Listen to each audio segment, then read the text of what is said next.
The decision has been made. I don't think that's any revelation to anyone at this point. We will talk it up here at the Voice of College Football, our Buckeyes live show for edition number 230. Kevin Noons here, right next to me, Buckeye Huddle. It's the Big Me podcast.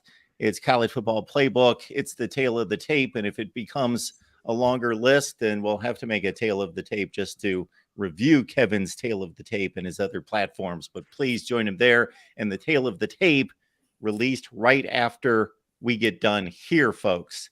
Tony Gerdeman, Buckeye Huddle. Buckeye Weekly is the podcast, and College Football Playbooks right here on YouTube. Steve Hellwagon doesn't have much going on. Bucknuts, 247 Sports. All right, let's talk it up here. We take your comments and questions. We appreciate your support as well. Kevin, so the announcement was made by Ryan Day on Tuesday. It's Kyle McCord. What I got out of that mostly, besides him making all the evaluations of consistency and so forth and poise and improvement, was Devin Brown will still get to play. So your thoughts about Ryan Day? Yeah, I think this was an important move. You can't be dragging this on into the bulk of your season. This is your final quote unquote tune-up game prior to Notre Dame. I think you really need to have somebody getting the first team reps and like all of the first team reps. Things, mechanically maybe a little bit different where we know that it's not going to be a case of trying to get Devin Brown in the fourth series or the fifth series. I mean, certainly the plan is when the game permits to bring Devin Brown in, but Ohio State is going to have to be more effective on offense for that to be a case. Ohio State is not covered in either game, and while I would say neither game got particularly uncomfortable, Ohio State certainly didn't run away with either of these games. But I think we saw coming out of the Youngstown State game that Kyle McCord was the guy that Ryan Day wanted to have out there. I mean, most of they've been able to move the ball somewhat with him. I think that in the times that we've seen Devin Brown, we've seen kind of a muted offense to certain extents and things of that nature. I think it is it's a big move for the Buckeyes to have their starting quarterback. And I think it's one less distraction, one less thing to be talked about around the team as they're trying to advance through the month of September. And Day even said as much when he said now the team knows for sure who their quarterback is and can move on and follow Kyle McCord's lead. And with McCord, I wrote about it today, this morning at BuckeyeHuddle.com, just the inefficiencies of the offense and how that is perhaps related to the quarterback competition. Guys not getting enough reps in practice, or not getting all of the first team reps in practice, but more so like during the games where you're pulling guys in and out, and how that can stall some momentum, or it keeps momentum from actually happening. Because right now, Ohio State is dead last in the Big Ten in red zone efficiency in terms of scoring touchdowns in the red zone. They've scored touchdowns on 3 of their 6 trips to the red zone. A year ago in September, 4 games in September, they failed just twice to score touchdowns in the red zone. They were 18 of 20. They've already failed more times in 2 games against 2 questionable opponents than they did all of September last year in terms of when they're in the red zone, they scored touchdowns. And so now going with one quarterback and not worrying about anything else, you would hope that stuff starts to improve. The third downs start to improve. The more that Kyle McCord sees these situations, the better he'll be able to handle them. So for as many reasons as everybody has already said and will continue to say, this was the right move. For one, it was the right guy based on what we've seen. I think everybody, if you left that Youngstown State saying, I think Devin Brown is the guy, nothing was going to change your mind, and nothing that you have seen on the field was ever going to change your mind, because your decision was made off the field by something somebody told you. You're muted, Steve. Yep, I'll throw in. I agree with everything these guys have said. I think the time was right to get this done and get it out of the way. I think that Kyle McCord came out in the first half last week, albeit against Youngstown State, and showed great command of the offense. He was very accurate, got the ball out to his receivers, let them create, has a special bond, it seems, with Marvin Harrison. But I don't think it's the point where he's going to force the ball into Marvin, to prove a point or anything.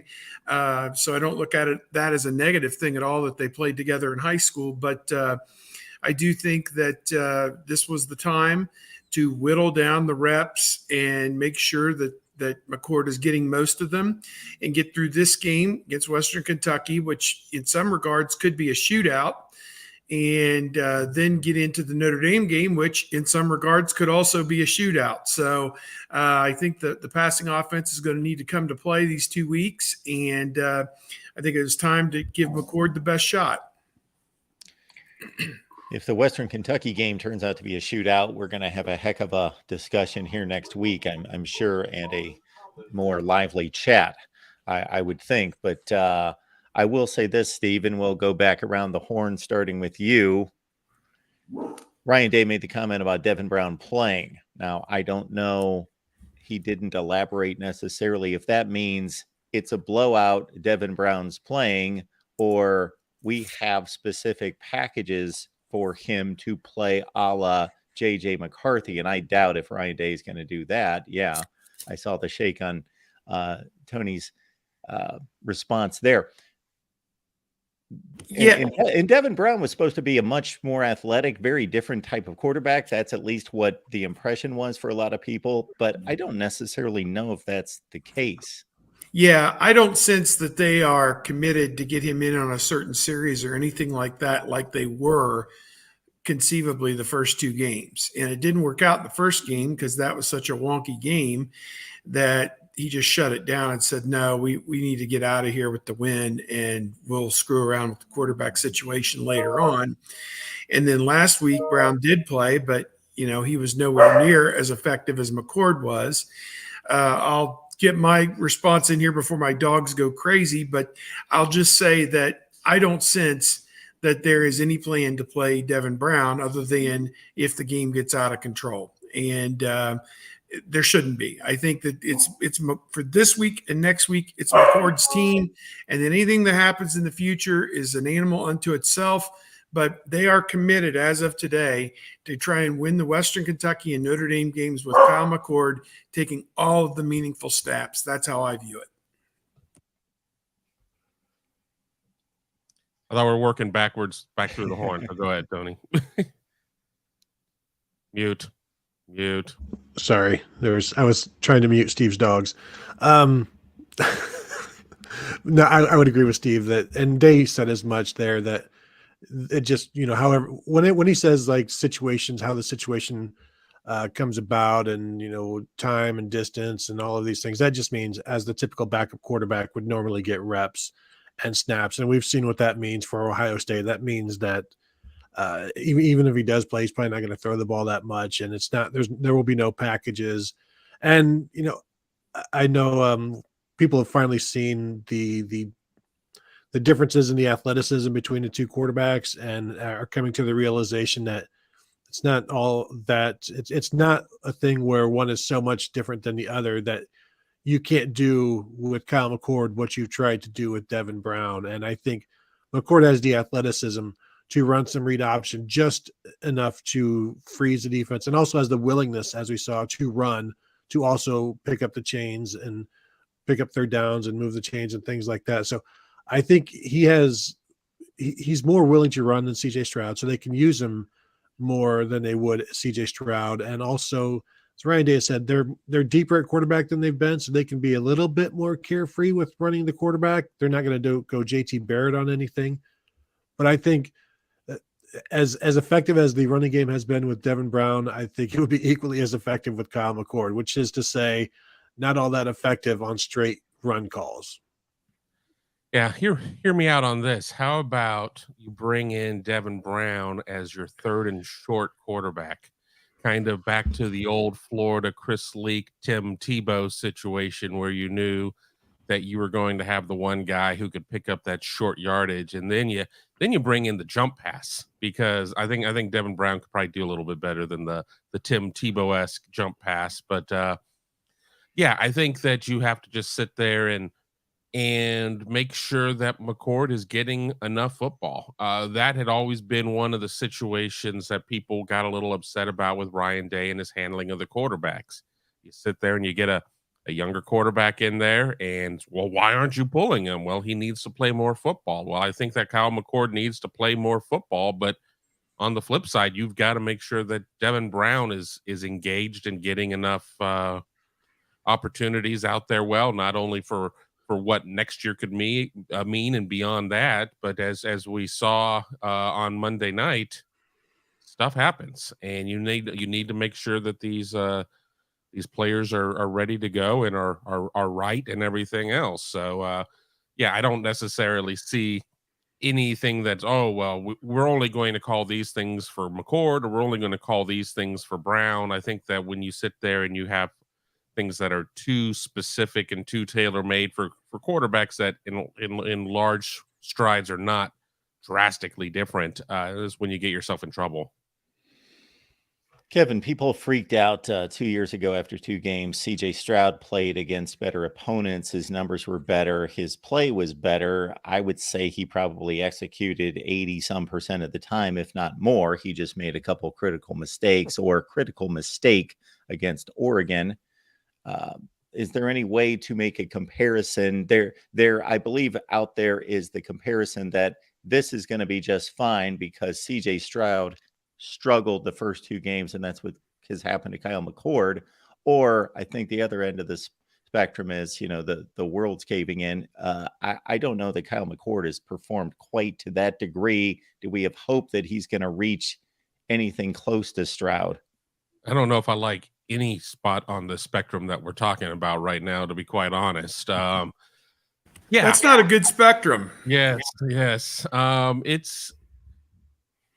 I think that when you sit there and you look at the comparisons to CJ Stroud in year one, I mean, there were some differences. I think that Stroud's struggles were, he would come up short on some passes, or he would airmail some passes. It was not necessarily a case of where he was not making the throws. He just wasn't executing the throws. I think when I go and I watch Kyle McCord, I'm not sure if he trusts himself yet. I'm not sure if he trusts himself to make that second read or that third read. So I think there are some differences there, but I do draw the similarities of you're dealing with a quarterback who's not had a lot of experience.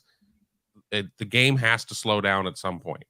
And whether or not that is going to be at game 4 or game 3 or game 8, none of us necessarily know that for sure. Now, to the other side of the spectrum of the world is caving in and pets' heads are falling off and everything else.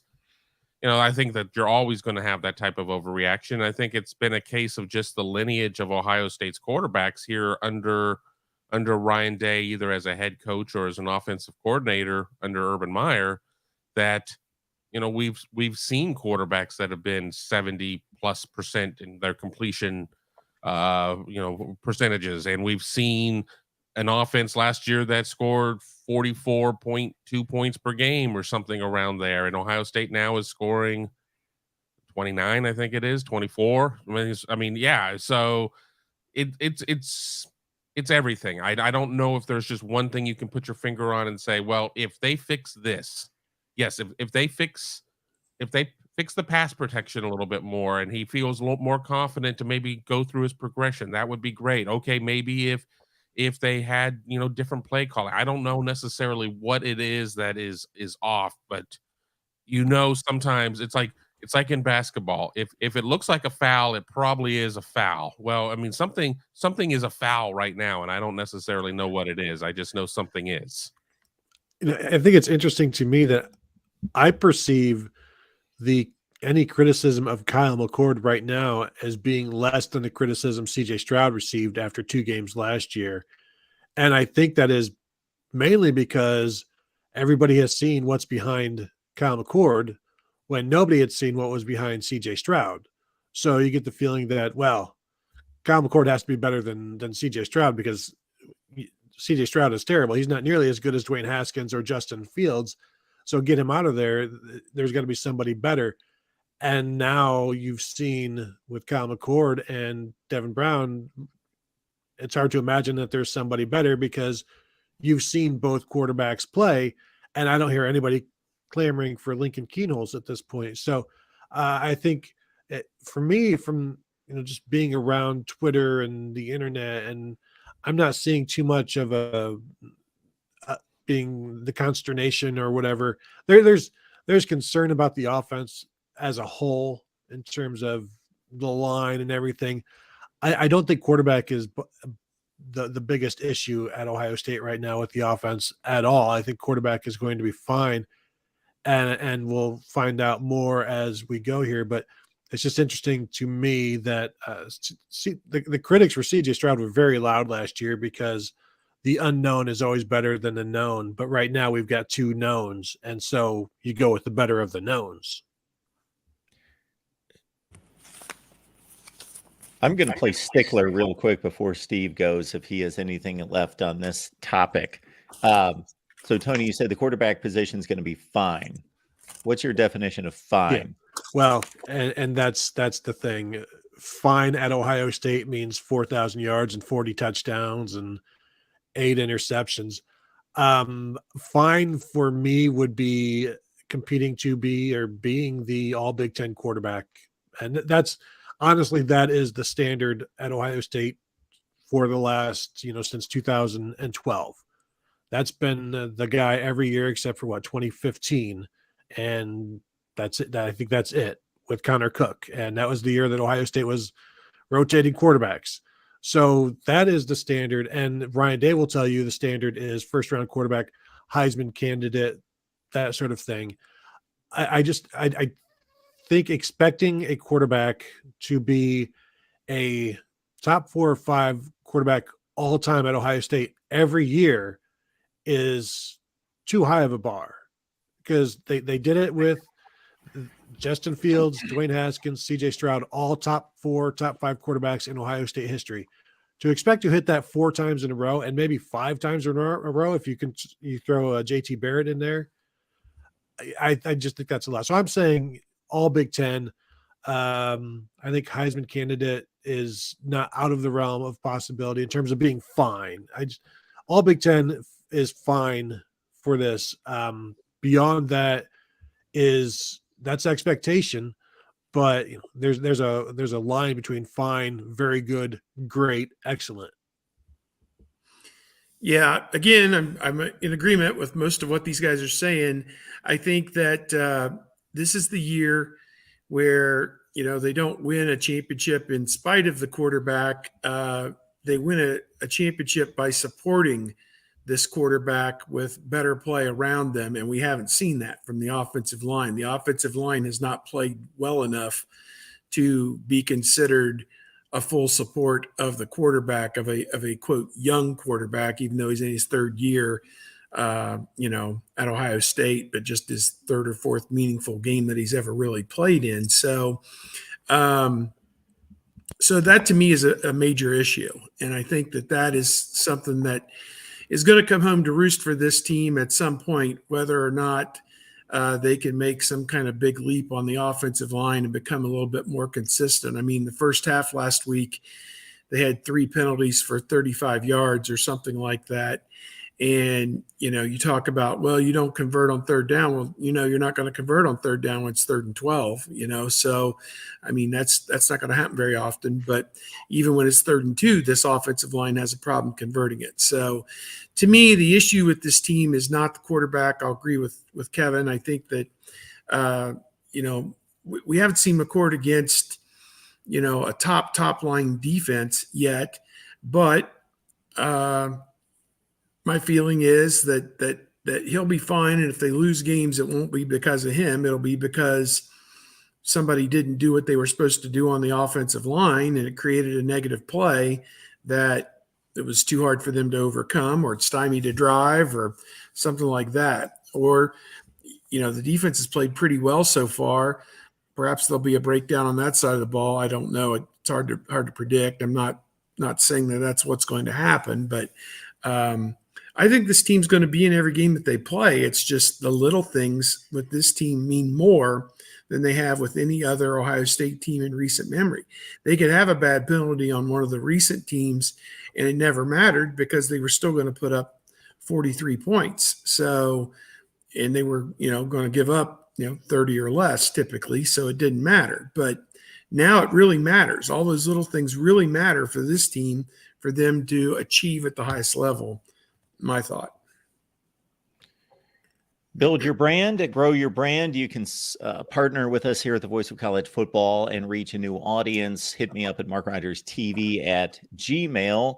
Kevin had said something concerning the concerns that most fans have, and I was going to take us in a certain direction. Ryan Dawes has done something similar here, because I think the concern of Ohio State fans is that there are multiple concerns.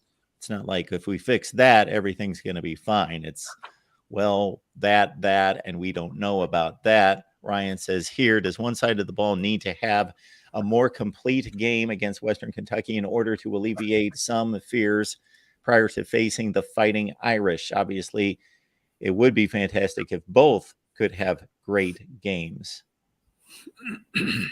Yeah, I could make an argument on both sides, because if Ohio State's defense comes out and completely stymies Western Kentucky, then people will be feeling really good about the defense, and maybe some of the immediacy and the concerns on the offense will not be there, because of course there are a lot of people that are concerned about Notre Dame that maybe weren't just, a few weeks ago. But if the defense goes out and shuts down Western Kentucky, I think that carries more water than Ohio State's offense going out and laying the smackdown on Western Kentucky, because you're still going to have people who are going to say, well, yeah, but it was just Western Kentucky. It's a team that was down much of the first half against USF and didn't necessarily really put away Houston Christian the way that it should have. And what does this mean for the Ohio State defense? So I kind of talked myself into the argument right there, that I think that maybe the defense coming out and really having a dominant game against Western Kentucky would be more impactful for the people who are the most vocal with their concerns going into Notre Dame, just because of the sheer fact of, hey, now we know we've got something on this defense. We know that it can shut down Indiana's triple option. It can shut down whatever it was Youngstown State did, and it was able to shut down an obvious strong passing game with Austin Reed and the air raid at Western Kentucky. I would say Kevin convinced me, because I was thinking it wouldn't be bad to see Ohio State's running game get going. I think we needed to see the passing game get going against Youngstown State, because it struggled the week before. So they did that. They focused on that. I think getting the running game going this week would be just a step in the right direction. But again, what does it mean when you're going from Western Kentucky's defense to Notre Dame's defense? Probably not a lot. And if they run for 250 yards in this one, that doesn't mean I think they're going to run for 175 against Notre Dame. I won't have much of a say, an opinion change on how they're going to run against Notre Dame until I see it in action in the first quarter. So I would agree. It would mean more to see them do something defensively against Western Kentucky's offense, because they have not faced any kind of passing attack yet. So let's see how they handle that, how they handle being spread out, how they handle the tempo and just being attacked, and what they do with Sonny Styles, who plays on first down and doesn't play on passing downs. And so does that take him off the field almost entirely in this game? So I want to see how they handle all of that. And I think long answer, short answer, long. I agree with Kevin. Me too. I'm guessing Brian does not agree with Kevin. Brian says here, and we appreciate the contribution, Brian. JJ, is there a comment supposed to be there? McBurrow going to be taunting McCord on the sideline after his 5th touchdown. Why would he be taunting McCord on the sideline after McCord's 5th touchdown? I don't get that one there, Brian.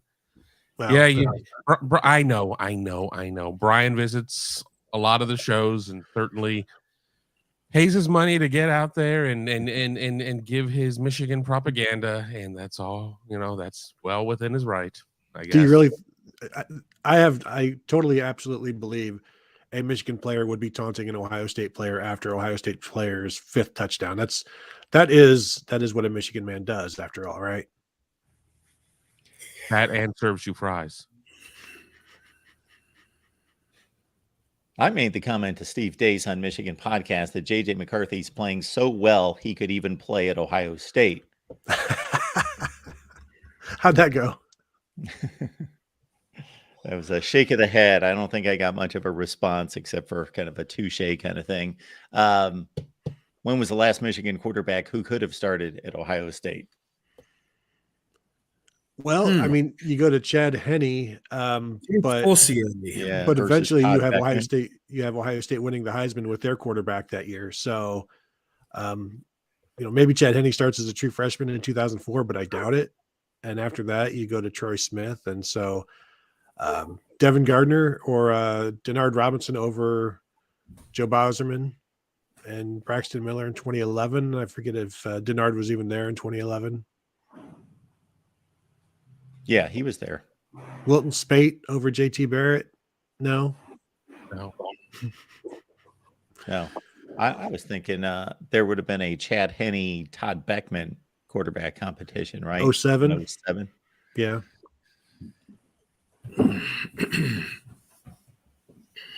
But if you look at that season, that was, I believe Chad Henne was actually all Big Ten that year. And towards the end of the year, he couldn't really throw the ball any longer. So that gives you the kind of an idea of who else was in the Big Ten at that point. Like not much of anybody. Who was in the Ohio State backfield right now is interesting to me because it seems as though, I don't want to say they're force feeding Travion Henderson, but they certainly believe that he's the guy. There's a couple backs we still have yet to see at all. And what do you guys think about the running back distribution? Because I just think that it's obviously become more critical if the offensive line is not going to move people out of the way in terms of vision, finding where that crease could be, even if it's not the intended crease or hole. And then also just barreling people over if that's what Mayan Williams does better than anybody else. Yeah, the whole thing's weird. Travion Henderson is the starter. He got 5 carries last week, but was for 56 yards and 2 touchdowns. Mayan Williams got like 6 carries and also caught a pass. Chip Trianum was the star of the Indiana game, but then he got in there against Youngstown State and really didn't do much, averaged like 3 yards a carry or something on 6 carries. Dallin Hayden didn't play. Evan Pryor didn't play. And you would have figured against Youngstown State, those guys would have gotten to play. Coach Day continues to rail about the shortened game syndrome here with these new clock rules. And, he can do one of two things. He can continue to complain about the clock rules, or he can do something about it, which is go a little faster tempo with his offense and try and get more plays for them on offense and, sustain drives with third down conversions and stop the other team on third down. I think those are all things that he can do from their end, do better perhaps to get a bigger number of plays for Ohio State. So I think all that's in play. And, they've got great backs. They've got a number of them. It's just figuring out how to use them. Yeah, to Steve's point, and it was the first thing that came to my mind. Who cares how fast you go if you can't convert third down? I mean, it really doesn't matter. I mean, that's just how much quicker you're giving the ball back to the other team. They have got to be better on third down. Their third down offense is horrendous. And for past several years, I mean, Ohio State's been among the best in the nation on third down conversions. And this year it's brutal. So if you want to sit there and be able to have the opportunity to run 10 more plays, 12 more plays, convert some third downs. I mean, that's what you've got to do. And because the reality is if you're only getting 60 offensive plays, you're not going to get to your 4th back. You're not going to get to your 5th back. Hell, your number 3 receiver might not get targeted all that much. There's just not a lot of plays to be had, but that's that comes down to execution, and that goes down to prolonging drives. And Ohio State has not been able to prolong drives, period. And until that happens, any discussion of getting second and third teamers in really is moot to me, because Ohio State has to be able to run more plays. And I'm not putting it on the clock. I'm putting it on Ohio State not being able to keep these drives going. Yeah, and with the new center and a new starting quarterback, it's harder to run tempo effectively, or at least that's what Ohio State is thinking. And I honestly, I think they've run less and less tempo over the years anyway. They've kind of gotten away from that as a thing that they love to do as they grow more and more in love with the get to the line and look over for an adjustment. But I do think at some point you have to adjust or just accept it. And I hear people saying that Ryan Day needs to just stop talking about the clock. And I have to remind people he's being asked about it. So, that's why he's talking about it. It's not like this is, he's being asked about the quarterbacks and he's like, well, another thing, let me talk about the clock rule.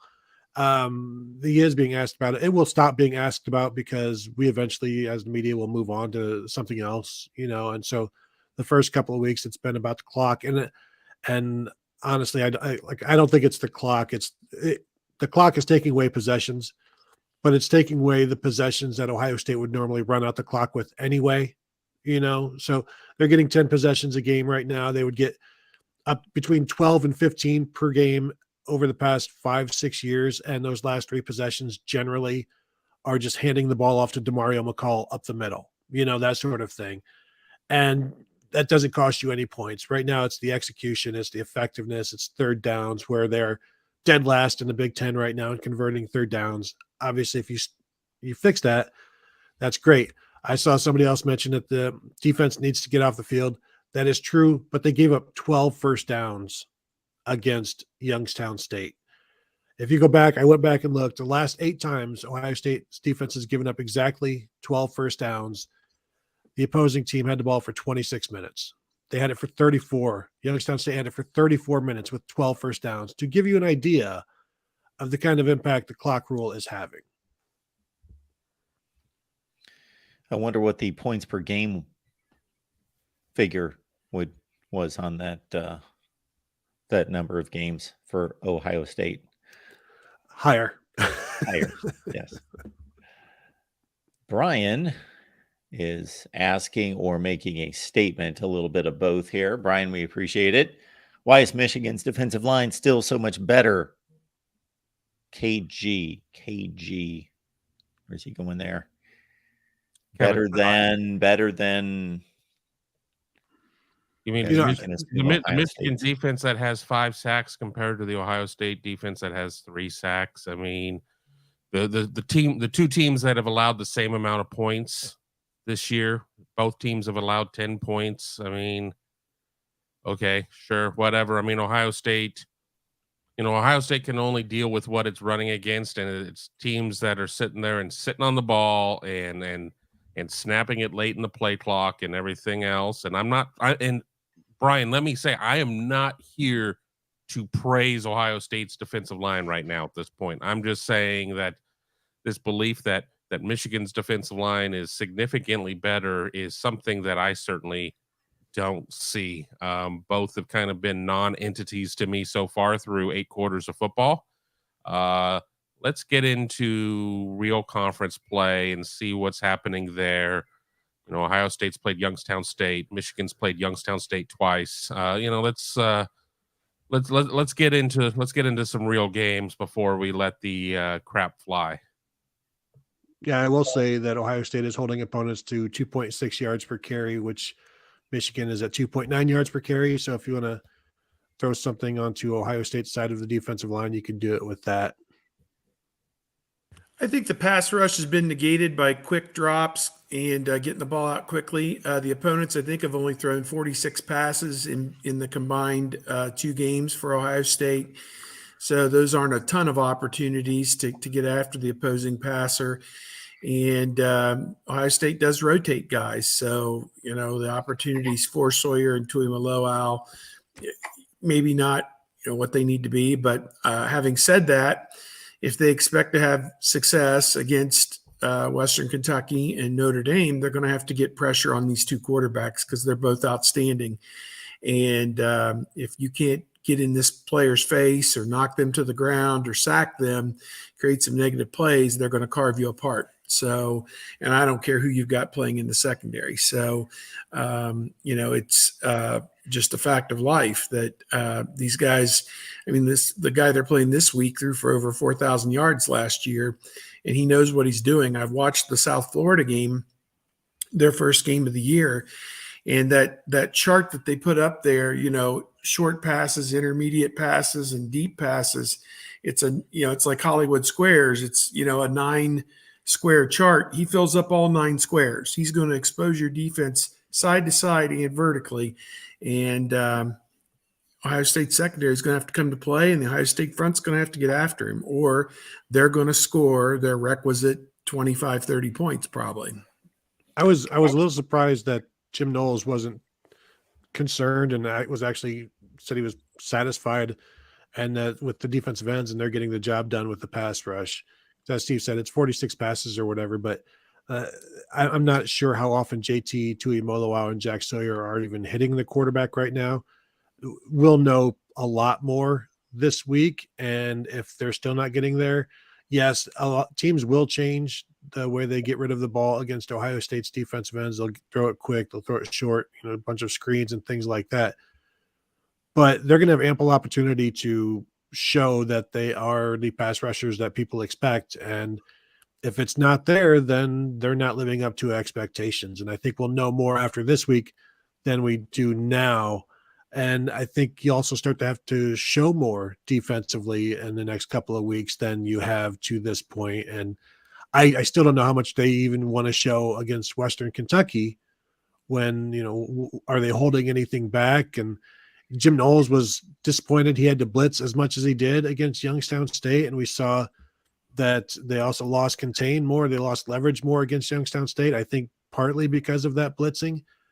And so, what happens if they find they have to do it more, or do they just sit back in coverage and let the defensive line rush? And if they don't get there, that's fine. It's more important about tackling the guy in front of you and forcing Western Kentucky to go 7-8 plays down the field, hoping at some point Austin Reed will throw his customary 1 or 2 interceptions a game, or you'll get a quarterback sack, or there'll be a hold, and now you're at 2nd and 17, and now you're feeling better about the situation. Through the years, I've always been like, one of the best things you can do for your secondary is get a pass rush, get the quarterback off balance, force him to move the pocket, a lot of things like that. But the people that champion, quarterback sacks and TFLs are like the same people who champion total yardage. The last time I checked, the way that we determine a winner and a loser in the game is final score. Points on the board. So I think it's important to have a pass rush. I do think it's fair to say that we haven't seen much out of the defensive ends, but I'm going to say that out of a different angle of we haven't seen a lot out of the ends because just not the way that the games have gone so far. And people can say, well, stop making excuses for them. But if teams are not throwing the ball, if they're not dropping back, if they're just running between the tackles or trying to run off tackle or do things like that, I don't necessarily know what the expectation is for these ends to do in terms of putting up sack numbers. And I do see Brian Leger's next super chat saying OSU's in the bottom 30 for TFL and pressure. You have to look at the opponents that they played and the game plans that they've taken there. Apples aren't apples across the board. Everybody's opponents that they played to this point are different. So I think that 2 games in, that's not necessarily the thing that my eye is going to and saying that's the issue with this team. We're talking about a team that has given up 10 points this year, the same as Michigan. Who cares how it was done? I don't understand. And I get it. I get it. Brian's trying to tweak some people and using the power and leveraging super chats to get there. And we welcome you. Keep prodding the bear. That's fine. We love your super chats, but I just don't necessarily understand and will not feign outrage over this because it's immaterial so far. I will say last year, Michigan had fewer tackles for loss in the Ohio State game than Ohio State did. So if we want to keep score by tackles for loss, I'm sure Ohio State fans would be perfectly okay with that. I will also say they had the same number of tackles for loss in the 2020 game that Michigan refused to play. 5 each, right? Wasn't that the number? In 2020? Yeah, something like that. I don't recall the number, but yeah, it was the same. Well, we are truly going to find out about Western Kentucky on Saturday, but we're going to find out a whole lot more right now as we go. Steve, we're going to go to 5 boxes, not 9, but we've got Steve Helwick here with the 5th box. Steve, we appreciate you being here. Steve writes for SB Nation, Hustle Belt, Underdog Dynasty, and Steve has a ridiculous travel schedule each and every week to get to as many games as possible. Steve, how you doing today? I'm doing excellent. We're one day away from college football being back in action, which is always good. Memphis Navy on tomorrow, but looking forward to this Saturday. I know a lot of people aren't too hyped about the slate of games, but sometimes it's those unsuspecting Saturdays which produce some of the craziest results. Yep. There'll There be you three or four ranked teams will lose. You know that. So not sure who they'll be, but. Well, we know, Steve, that Bailey Zappi caught everyone's attention a couple years ago by breaking Joe Burrow's touchdown record. Austin Reed didn't do too bad, but he only was about 2/3 of the way with 40 last year. We know that this team's going to throw it all over the yard. They've got 2 wins under their belts. Tell us something about Western Kentucky. Yes, that's the method under Tyson Helton. Is this team is just going to be air raid. They're going to throw it everywhere. They kind of replace the run game with screens too, where they just are a team that passes the ball a lot. They have the 5th fewest rushing attempts in college football so far this season. And Austin Reed's just going to dominate with his arm is their plan of attack. He was college football's leading passer last year with 4,746 yards, threw in 40 touchdowns as well. And he's not off to too bad of a start this year, averaging almost 300 yards per game with 6 touchdowns and 0 interceptions. I would say that WKU's offense, don't be fooled by the 41 points. They had a very disappointing game against South Florida, I thought, in the opener. They punted 6 times on a South Florida defense, which is not known for being a dominant, assertive defense. And that game was a lot closer if it wasn't for a late, I don't know how to describe the touchdown. It wasn't really a scoop and score. Jaquez Evans kind of just stole the ball on a handoff for a touchdown, and at the very end to make it 41-24. But WKU's offense was not where it needed to be week 1. They got a little better in rhythm against an FCS team last week, dropping 52 on Houston Christian. So it's going to be a lot of passing you'll see from WKU, not too much in the run game. But one thing that's really impressed me so far this season is their offensive line. They're one of 7 or 8 teams in college football that hasn't allowed a single sack. And I know Ohio State's pass rush has not been too stellar so far. So that's the matchup I think I'm most interested in watching in this week is, can Ohio State finally generate that pass rush against a team that has been perfect in that area so far? One of the things I noticed, South Florida, I think, ran for 300 yards against them, I believe. Ohio State struggled a little bit running the ball. I wonder if this week is a week that Ohio State will try and accentuate the run and try and exploit that if anything's there in that regard. Yeah, I mean, Trevion Henderson hasn't really put up his 2021 numbers yet so far this season. Still, I feel like Ohio State just isn't running the ball too much. I mean, I don't think they've run the ball poorly so far. I just feel like they've tried more to test out their new quarterbacks and not really given the running backs as much run. I mean, Henderson's averaging, 6 yards a carry this year? He's playing decently so far. Yeah. I noticed, obviously during the South Florida game, Malachi Corley was knocked out of the game. He had to be carted off. He went on to social after the game and said, "Oh, just bruised ribs. I'll be back next week." Was not back for Houston Christian. Sometimes you just wonder, okay, was he just held out so he would be good for Ohio State? But then again, could there be a little bit of deception going on? I mean, I certainly think that they have some receivers. They have some tall receivers, a couple guys that are like in the 6'3", 6'4" range. But I would think that if Corley couldn't go, that, certainly would be impactful with him being a 1,300-yard returning receiver. Yeah, Corley's NFL draft talent, and he's expected to play in this game. So I'm fully expecting Malachi Corley to suit up on Saturday, and that will be huge for WKU. They missed him last week, but they didn't really need him against an FCS team. But he was a 1,300-yard receiver, one of the best in college football last year. I think finished top 10 in receptions, receiving yards, and touchdowns. But in his absence, I think that helps because you see other guys develop. Dalvin Smith last year, he was one of the contributing receivers. He had a fantastic game last week. And also we saw Easton Messer, who was another receiver. He's kind of the possession guy. He arose too. He's right now leading the team in receiving yards on the season. So WKU is always going to have several receiving options just by nature of the offense. I mean, we've seen guys over the year. We saw Mitchell Tinsley before he went to Penn State, was an excellent possession receiver for Western Kentucky. Jarrett Stearns was a 1,900-yard guy under Bailey Zappi. Just the way that Tyson Helton's offense really develops wide receivers, you're going to see guys always step up. But Malachi Corley's he's definitely going to be a big one to have back this week just because we know that what he's talented of. And a lot of people have labeled him so far as NFL draft talent. So this is definitely a huge game for him. Talking to the Ohio State coaches this week, and I think they both mentioned that Austin Reed is unflappable, can make every throw, and always looks comfortable. Doesn't look like he's ever stressed. This is going to be the first time most Ohio State people have seen him, most Ohio State fans.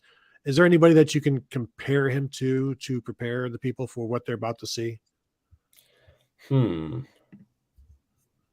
to think of a quarterback. I don't know if you remember him, but one quarterback that he kind of reminds me of is Riley Ferguson from Memphis. If you watched any Riley Ferguson from Memphis, he was their quarterback in 2016, 17-ish. Just an absolute gunslinger. Like, he'll make some throws that will make you a little nervous sometimes and take some downfield shots, but he has varying results, usually successful. This year, he's been pretty efficient so far. Having, I think, an improved completion percentage this year. And he'll take some risky throws, but I think someone said it earlier on here that he really attacks every area of the field, all 9 boxes, as you said. And that's one thing to know about Austin Reed is that he has one of the most diverse throw profiles of all college football quarterbacks.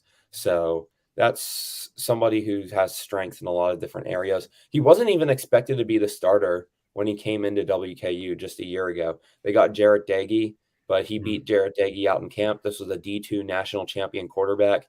And he's not exactly a mobile quarterback also that you're going to have to really fear and game plan around, but he can run the ball. He had a substantial rushing touchdown against South Florida.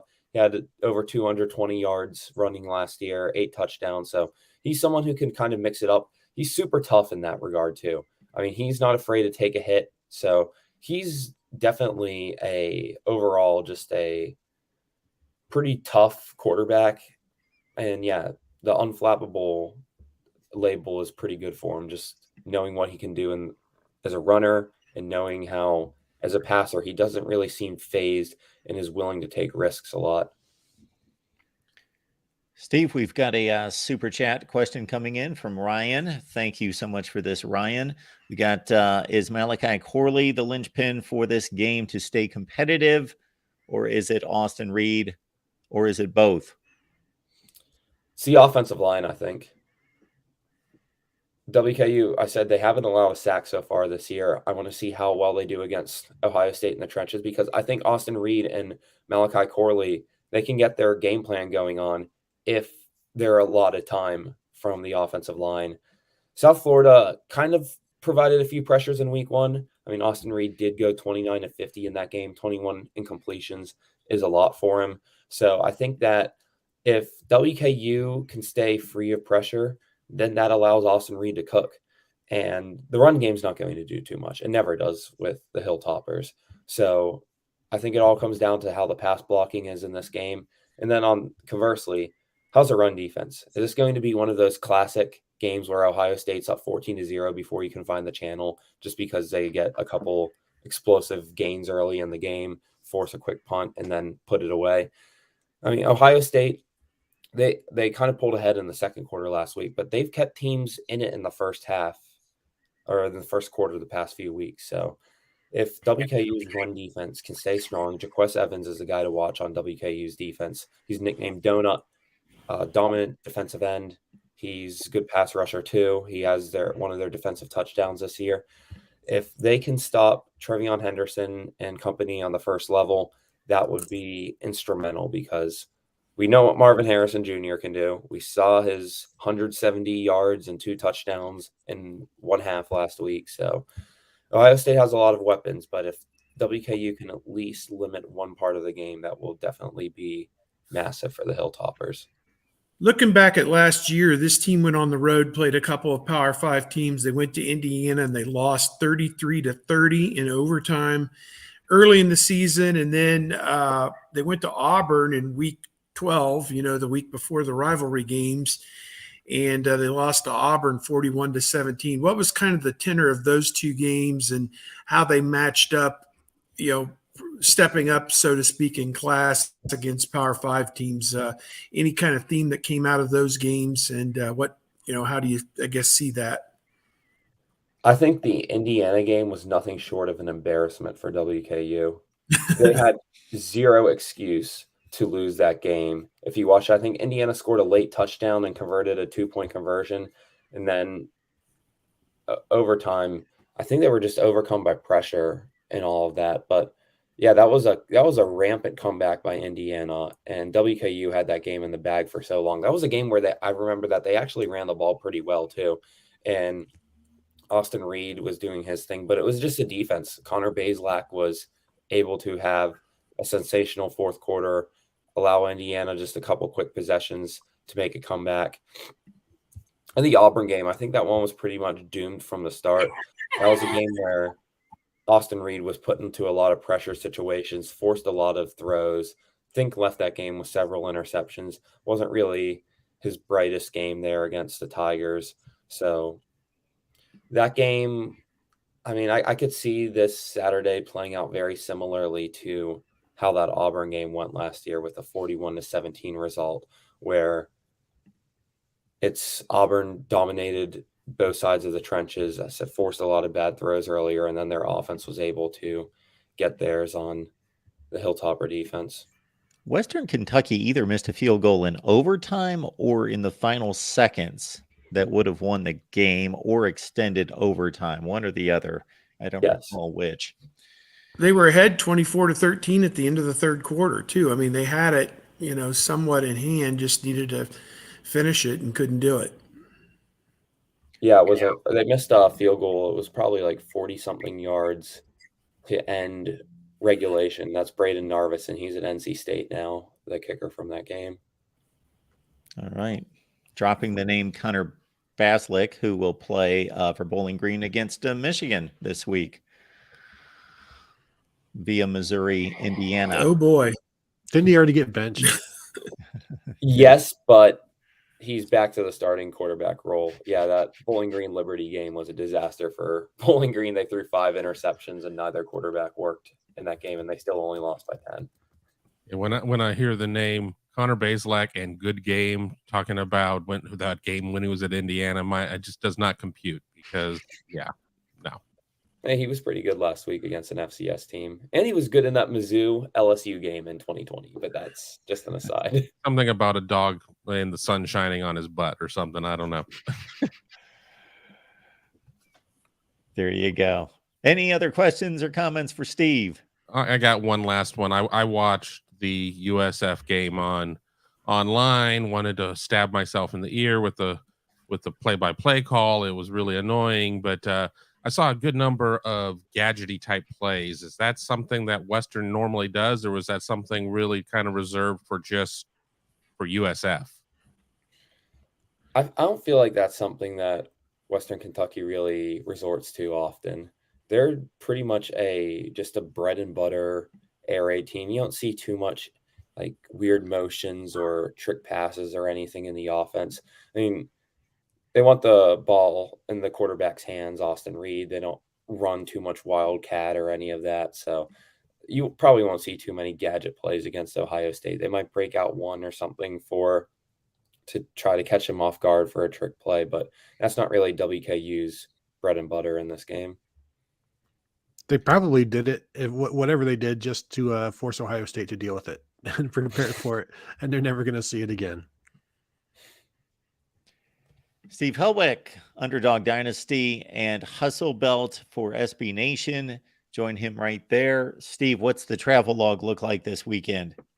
Friday night, UTSA versus Army. Saturday super early in the morning, I drive back to Houston, and I'll be at the Cougars' first ever Big 12 game playing TCU. Very nice. Very nice. Easy weekend for you. Yep. Appreciate you being here, Steve. Thank you. Appreciate you having me on. All right. Buckeyes and the Hilltoppers in Columbus, 27, 28 points, something like that, the spread. Ohio State. All right. Anything else on the docket? I don't see anything else coming down from the faithful. We appreciate everyone being here. Steve, Bucknuts, and a number of radio and guest appearances out there typically for you, right? Oh, yeah. I'm taping something today with Spectrum News here in Ohio that'll run tomorrow.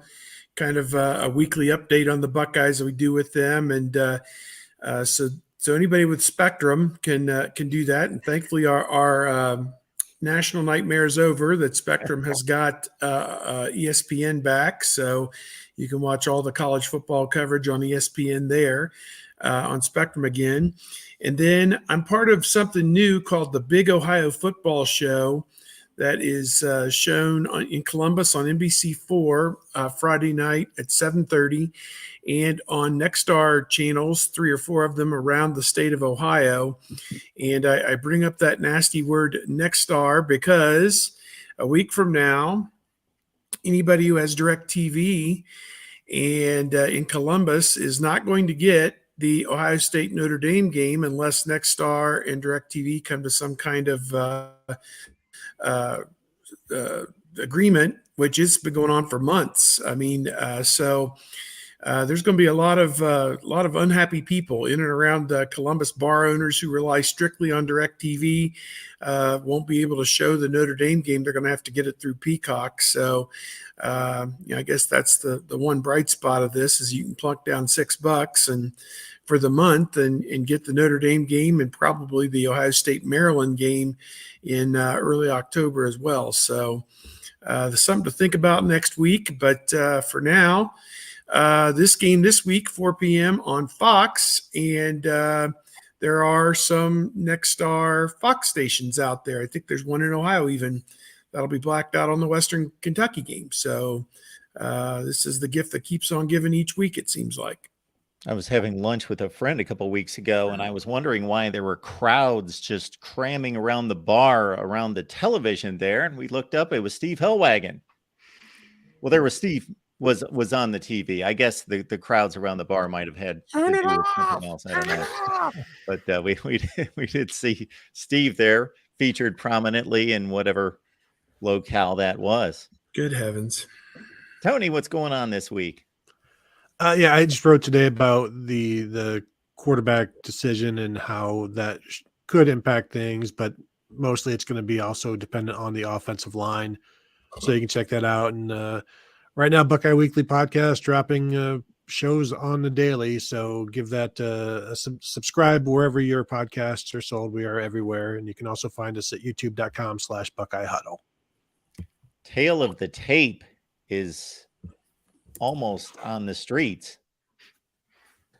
Yeah, I made sure that it was going to drop at the end of the show, so it just went live. You get that over at BuckeyeHuddle.com. It is a member-only exclusive. A lot of words about a game that I expect there to be a decent amount of points.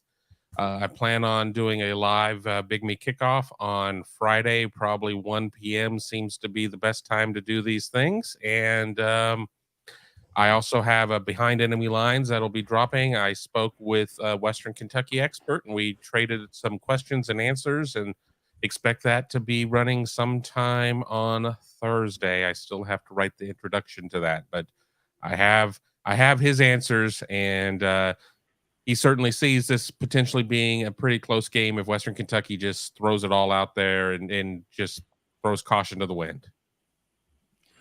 Steve, thank you for posting the show each and every week on Bucknuts. You can consume the show that way as well. And of course, for those of you who are just joining us here in the last 10 or 15 minutes, you can watch the entire show. It should be posting immediately. For Kevin, for Tony, for Steve, we appreciate you being here next Wednesday, 11 a.m. Eastern time, most likely.